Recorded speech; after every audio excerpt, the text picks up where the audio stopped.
Hello, Northwood fans. It's the upcoming basketball season. I'm Travis McCurdy. We got the women's basketball coach, Jeff Curtis, previewing the 2014-15 Northwood Timberwolves.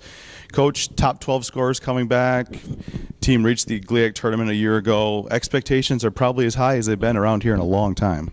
Yeah, they are, and I think we welcome that. Our team had a great run at the end of the season last year, making the GLIAC tournament, as you mentioned, and having as many players back as we do really sets ourselves up to hopefully have a great year this year. And we've added, some great players with our freshman class as well, and hopefully the experiences that we were able to get last year with the run and making it into the tournament, along with a couple really strong performances down the stretch, should help us this year. You look at your team, and it really starts in the backcourt. First of all, Gab Bravette, first team all GLIAC last year, and I recently interviewed her, and she even said about halfway through the year last year, it all sort of clicked, and her confidence, everything came together. And down the stretch, she was playing as well as anyone in the league. Yeah, she had a great year, and for her to be first team all conference, I think, was just a huge shot of confidence for her. And moving into her senior year, she's our unquestioned leader on our team, has really started to grow in that capacity on a number of different avenues, not only just on the floor but also in the locker room. So I'm excited for her to see what she can come up with for her senior year, and I know she's really up for the challenge as well. And the thing that she really did well last year down the stretch was suddenly become much more of a scoring threat, really looking to score, which is something you've always been trying to get her to do more of. Yeah, she's unselfish. You want your point guard to be unselfish, but she's so capable of scoring that there are times where we need her to look for her offense a little bit more. And she's a dual threat. She can get to the basket pretty well, and she shoots the ball really well from the three. Lauren Roback was second team all GLIAC last year, your leading scorer.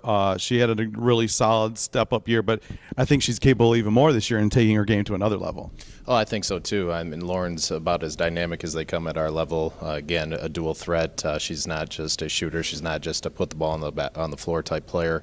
Lauren's really worked on her entire game, and I think she's become a little bit more explosive, even though she was pretty explosive to begin with.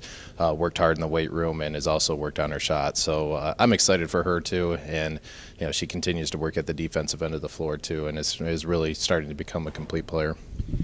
Then you look at the Susan twins, Caitlin and Sarah, both in their senior year, both all GLIAC defensive team members last year, and both really have improved a lot. Sarah particularly had a big breakthrough year last year, but again, these are two very good players, veteran players, that are capable of big things this year.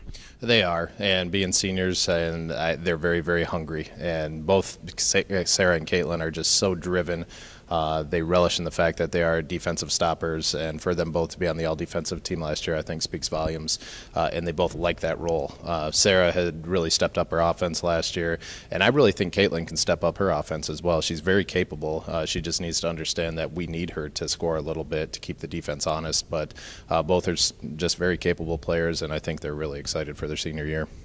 Looking back to last year, the one thing that sort of hampered you guys a little bit was some injuries in the post. Down the stretch, you had your two top centers were out. Now they're both back. Allie Wiley, Jordan Nuremberg, and now Sarah Treeweiler as well. Now you look at your depth in the post. Emily Kutch, the freshman as well. You have a lot of depth in that area, and so it's going to be exciting to have all those players back in the fold. Yeah, it is, and we are deep, and I think we're deep not just at the post position but also on the wing. But with those two players out last year, we had to change some things, and we had to have some players step up. And as you mentioned, Sarah Tree and Emily Kutch really did a good job with that last year, and I think their minutes that they were able to gain and the confidence being in there is really going to help them moving forward this year. And then obviously adding the two injured players back into the mix can only help us. So, yeah, we are deep. It's going to be real interesting to see who's out on the floor for us this year.